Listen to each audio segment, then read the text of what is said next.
Hey guys, another week, another excerpt from our Steel Men tribe and some of the lessons that we've been talking about it there in the tribe, as well as the sub tribes, of course, Steel Dads and Hard Chargers. But enough on that. I want to jump right into things, start talking about purpose. You know, with tribe of purpose, of course, that's a very important piece of us. We always talk about understanding your purpose, how important that is, and then the pursuit of your purpose, being action oriented, moving forward, trying to pursue that purpose, trying to make that really big impact. Impact is a super important thing. But as you've also heard me talk about before, we need to sustain our journey in order to really make that impact. There's no point crushing it for 1 year, getting burnt out, and never doing it again, right? We want to make sure that we're going as slow as we need to, but mostly we're going steady. Right, that's what it's all about. Slow is smooth, smooth is fast. Right, we want to be nice and smooth with our work. We want to be slow enough we're not driving ourselves crazy. Now, one of the things that tends to drive people crazy is what I've talked about before of that free bird effect, right? We're thinking so big, we want to do something really big, really exciting. It's super exciting and personal to us. But then the problem is it's so far away that we have trouble sustaining our actions towards it, right? We can get really down on ourselves because we have so far to go. Now, want to zoom out, start talking about impact. Okay, so if you take about that impact of that free bird effect, let's use my favorite example, saving the sea turtles. Right? Okay, I want to save every single sea turtle. I want to get them all off the endangered species. Let's get everything back out there, get the oceans nice and happy and healthy. Right? That's a great thing for you to go do. That is your purpose. You want to go live that. You want to go fulfill that. Okay, so the other option there, if you're somebody who wants to save the sea turtles, is you go and you zoom in and you say, okay, what can I do? I'm just a guy in Tucson. There's no water around here. How the hell am I supposed to go save the sea turtles, right? And so you start thinking, okay, well, I don't really have much impact I could make. I guess I really shouldn't be trying that hard, and you kind of give yourself this exit ramp where you see the problem. You see the impact that you could have and how that aligns with your purpose. And then what we do is we go, it's someone else's problem. Someone else can fix it. I'm sure there's other people out there working for this problem. And the issue there, of course, is that then you stop putting effort out. You give yourself an excuse to stop trying. And so that's not a good answer either, right? We don't want to dream so big that we get down on ourselves and stop trying. We also don't want to look at it in such a small scale because I can never make an impact. I can never change the world. I can never feed the hungry kids, save the sea turtles, whatever you want to talk about, right? Those are my two favorite examples whenever I talk purpose because they're fun. Those are good things to go do, right? But what it really comes down to is how can you find a middle ground there mentality wise to make sure that you are encouraged enough to go make an impact, but also not discouraged by how big that dream is, right? How do you dream big while still being consistent, by still being realistic with it, right? And this is where I think it's really interesting, talking about dreaming big. When we dream big, what's more exciting, the big dream or the small dream? Right? What's the one that's going to get you out of bed? Are you going to get out of the bed going, maybe I save a turtle once. Maybe I'll save one. Maybe I'll feed a hungry kid. Maybe I'll create a legacy of leaders. Maybe I'll go out there and teach somebody something. I can even use my rugby examples, right? Maybe I'll go out and, teach something exciting and, teach a life lesson or anything like that out with, engage with the little kids. That maybe this very, very small idea there does maybe get you out of bed. For me, it doesn't usually, right? I need something big. I need something exciting to get me moving forward, okay? So if you're stuck in that small area, you clearly have to zoom out. You have to recognize that you do have some control and you can go make that impact. If not you, then who, right? To go a little bit of a tangent here, I think that is the meaning of life with that, understanding what your purpose is and then going and pursuing it. Because everyone has a different purpose. Everyone has a different skill set. If you can find that thing that you are problem aware of, you can solve it because of your specific skill set, then that's the thing that you should go do. You go focus on your problem, I'll go focus on mine. We can all make the world a better place by solving our different problem sets, right? So it's important that you have that energy and that you think you can really go solve that problem. But again, like we said, if you dream too big, you can open yourself up to that free bird effect and get really discouraged along the way there. So what happens with a lot of folks is you'll hear the, shoot for the moon, at least you'll land among the stars, right? There's a lot of truth to that. When you set really big goals, when you dream really big, a lot of the times, even if you don't hit those goals, you do hit some goals, you make some progress along the way, right? But the problem with that is, again, we're talking about sustaining ourselves in this journey, right?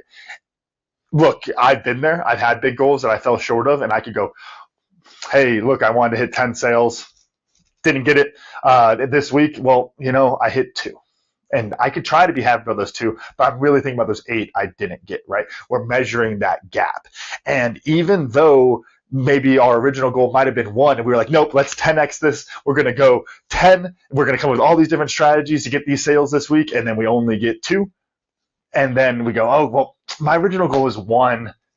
I doubled it. That's great. You can do that mental gymnastics, but I'll also tell you, as somebody who's been through it before, you're also going to wind up thinking, God dang it, I didn't get that 8. I didn't get that 8.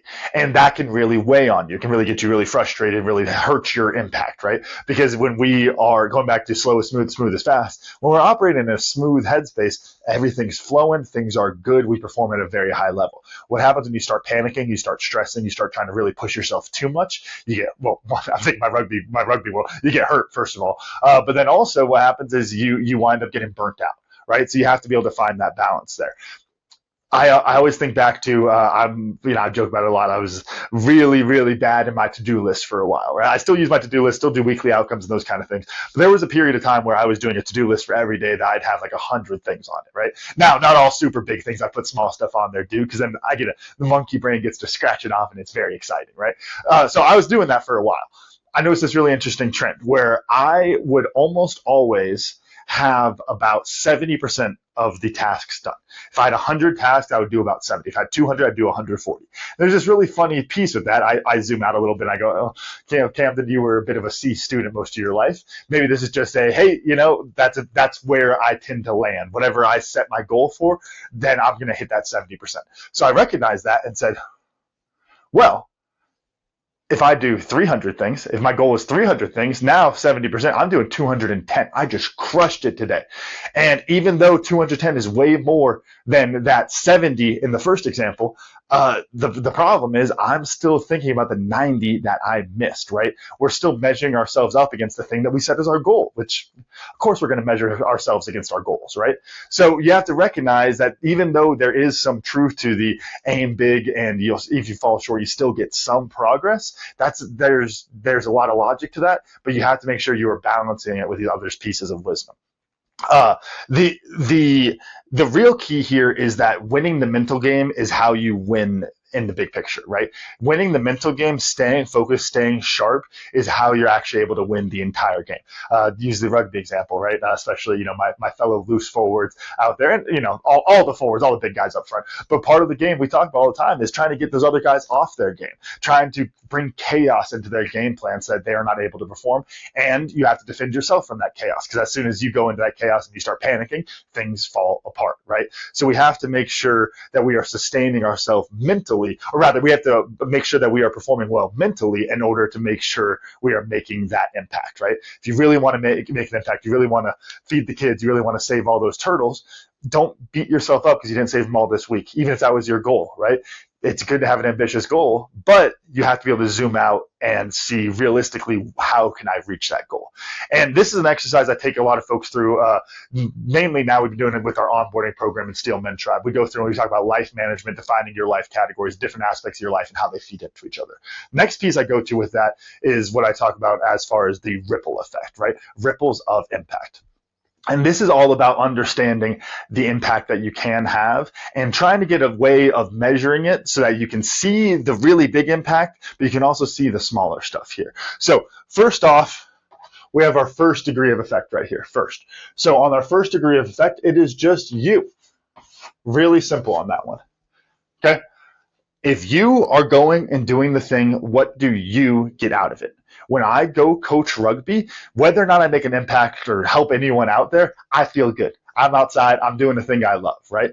When we are trying to do our task, whatever that is, when we're pursuing our purpose inside of this life category, then we still get the impact of that. When I coach, recording videos like this, no one can watch this video. I hope a lot of you folks do. Go share it with your friends, like, subscribe, comment, all that kind of stuff, right? But in reality, this could go to no one. I could record this video right now just for myself and not even publish it, not even put it out on YouTube. I still get something out of this. I still get energized by the fact that I'm teaching. I still get to develop my understanding of these concepts better, because what better way to understand something than to teach it, right? I still get all of these other things out of it. So that's the first degree of effect. Zoom in to whatever area you're looking at to try to make that impact and say, what do I get out of it? If I show up to work and I'm positive, and I'm excited, then I have a good day. Doesn't matter what happens with the rest of the day, rest of work, all those kind of things. If I'm in a crappy business, a crappy company, and crappy culture, and things aren't great around, and I show up positive, well, I'm still positive. I might not make an effect on anyone else. I might not make that impact through the whole organization. Now, if you do want to make that impact, go back a couple of weeks, talk about fixing culture. Great video on that, if I do say so myself. But we have to have that understanding of what is inside of our control here, right? I can show up, I can control my attitude, I can show up positive. If I'm doing that, then I'm positive, and that's a win, right? Even though it's a smaller picture, first degree of effect, that is a win that you can get there. Okay, so then the next piece is second degree of effect, who you help. So thinking about, we can run through all these different examples again. Who is it that you're helping? What impact can you have on them? So if I think about back to rugby, I go out to rugby practice today. I show up positive. I focus on what's inside my control. I show up positive, energized, ready to coach, ready to give people that energy, right? Ready to help them become better rugby players, better men, all those kind of things. So if I go do that, and I'm trying to, if I go do that, I'm showing up positive. What effect does it have on the people around me? They're probably going to be positive too. They might get excited. They might get fired. They might learn something, right? So we're going to start to see that ripple effect can go out a little bit further, right? And actually, let me go ahead and do my little drawing down here. So, and this is beautiful artwork. But there is our guy, and I screwed up his head, so I'm going to give him a hat. There we go. This is you right there, right? This is us trying to make our impact. We are throwing stones into the pond right here, okay? So first thing we could do, talking about first degree of effect, is we're throwing the stone, right? That's us making a choice to show up intentionally, okay? So that's our first ripple right here. Then we get into that second degree of effect. Who are we helping? So we now, as we go, and we'll say the lake is only going that way. Gosh, didn't realize my drawing would fall short that fast. There we go. There's a shore of the lake, throwing it in, getting that ripple effect out to the lake. Gosh, thinking on my feet here. But so who we help is that next ripple out, right? When you talk about trying to show up to work with a positive attitude, right? Even if your company culture isn't great, even if the people can be pretty negative, if you show up with that positive attitude and you carry yourself well, there is a chance that the people around you are going to pick up on that. There's the chance that the people around you are going to start being positive.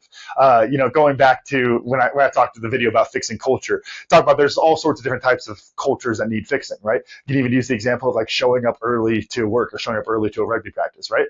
If I show up early, are other people going to show up early? Maybe, but if I keep doing it and I'm positive about it, then there is the chance that second ripple is going to start taking effect, right? And we're going to have more people showing up early. Now, the third degree of effect goes beyond those people. So not just the people I'm out there coaching, not the people on my team that I'm working with, but beyond that. So that third degree of effect is who. Ooh, that's a terrible who. We'll get better as it goes, guys. Week 2 with the chalkboard, but who they help. So as we're zooming out there and we start to think about that impact, I'm showing up to work early, I'm positive, I'm trying to get other people more engaged, right? So let's say that Joe down in the accounting department sees that, gosh, Camden has been so positive lately. That's a really cool thing. I want to be positive, right? So boom, that's my second order of effect right there. Who I helped Joe in accounting. Joe is now going to be a little bit more positive. Joe is going to be leading with some more energy, right? Going to be trying to help the people around him. That's great. So now that Joe is carrying that ripple forward, what happens is it continues. We get to that third layer here of who they help. So now that Joe from accounting is feeling better, we have another ripple. My impact is extending out. That stone I threw into the pond is extending out further and further, right? So Joe is going to go over to Mary in HR and start talking to her about how we could be more positive and how, it's not about yelling at people and telling them to be more positive, trying to force them to do it, but the reality of just, hey, if I show up more positive, Camden taught me this, other people, they tend to show up more positive. Crazy thing there, right? So Joe is now being a beacon of that change I wanted to see, right? He is now carrying that impact forward. You talk about leadership, that's real leadership right there, is what's happening when you're not there, right? Are you teaching a lesson that people are going to carry forward and carry that impact and that legacy beyond your immediate actions, right? That's that third ripple effect that we start to get into there. So now, if you zoom out to that organization, right, to take the business example here, so Joe in accounting, He's got that understanding. He's starting to live like that. Now we have Mary from HR who's starting to pick up on that. That's who he's helping. You have all these other folks around in the team that are starting to pick up on that energy from me. And because of that, they are going to start making some changes. And you can do this exact same thing in any other area, right? If I show up to rugby and I'm getting there a little bit early, guess what? Then Connor might show up early. That's a real player. Not that y'all looking him up or anything, but Connor then starts showing up early. Connor goes, oh, you know what? Coach Cam's here early. I'm going to show up early. I'm going to start working. And then I'm just going to keep name dropping guys that y'all don't know. Then Henry starts showing up early. Then Tanner starts showing up. Mateo, all these different guys start showing up early not because I'm doing some top down. You guys have to do this. Otherwise, you're going to get in trouble. We're going to run whatever it is. I'm just doing it. I'm just doing it for me. I'm doing it for that first degree of effect of I feel better when I'm there early and I'm positive. And then if they feel that and they want to continue it, that is great. Those ripples get to keep going. Now, here's the really fun, exciting part. We talked about dreaming big at the beginning of the video. This is the dreaming big part here, which is the nth degree of effect. Okay, we're zooming way out on this one. So let's take, which example I want to run? Let's run with the rugby example first, okay? So inside of that rugby example, I'm showing up early. Different guys on the team start to take notice that they start to show up early, right? I'm now making this impact on them by modeling a behavior that they then carry forward and are making that wider impact beyond my immediate reach, right? So that's a really cool thing for the rugby team with Arizona Rugby, and I'm doing it with Engage too, so you got the little kids doing it. That's all really good. Well, then what, right? Maybe there's a kid who transfers schools. Maybe, one of the kids from Engage moves off, his family moves somewhere, right? But you start to zoom out a little bit and go, well, what if other organizations were doing this exact same thing? What if other organizations were showing up early and being a little bit more positive? What if other organizations were leading by example, right? Whatever kind of positive impact you're wanting to make, you can run with this there. So now that I am leading by example, showing up early, the rest of the team, they feel more comfortable. They feel like they can perform at a higher level. And because they're doing that, they start leading by example, showing up early, being positive, those kind of things. So it starts to creep out into the team. So then let's say a guy graduates, he goes into a business, goes to another rugby team, whatever it is there, right? Now they could be that same beacon of culture inside of that other organization, whatever it is. And they are now making that bigger impact, right? Now, I've coached a lot of rugby players. Do you start thinking, gosh, well, a couple guys each year go out and they start coaching and they start carrying these things forward. Now that ripple is getting really big, right? This nth degree of effect, and sorry again for the terrible drawing here, but that's just going to keep going and keep going, right? That's the nth degree, right? Going out to the population size. There's my statistics remembers on that one. But the idea there is just you are spreading that positive impact through the people in your team. Same thing goes for how you show up for your team inside a business, right? If you are showing up positive, you are taking care of people, you're investing in their skill development, and they take that and they start carrying forward and they start investing in skill development at their next job, and they teach other people that. Now you didn't just change the culture of one organization, you change the culture of multiple, right? And by doing that, you're making this much, much bigger impact. And this is where I zoom out all the way on this to what I like to joke of the save the world example. I told you we're dreaming big, right? So this is where I could talk about the sea turtle example easily. Look, because I'm saving the sea turtles, and I inspire people by the way I go about saving the sea turtles, and they go out and save the sea turtles, and then they get excited about it, and they go out and spread the word, and other folks start saving other animals, and we save the planet, save the oceans, all that kind of stuff, get all the animals back, no endangered species. Beautiful, beautiful, beautiful thing, right? I saved the world with that, okay? That's one example. I want to use the rugby example because I think these smaller ones are a little bit tricky, but it's important to understand how that impact could look, right? So by leading with positivity, like I talked about, showing up early, those different pieces there, leading by example, I make that impact. And there's other teams that start picking up on that impact. And you zoom out and you start thinking, well, if everyone in the world picked up on that impact, if that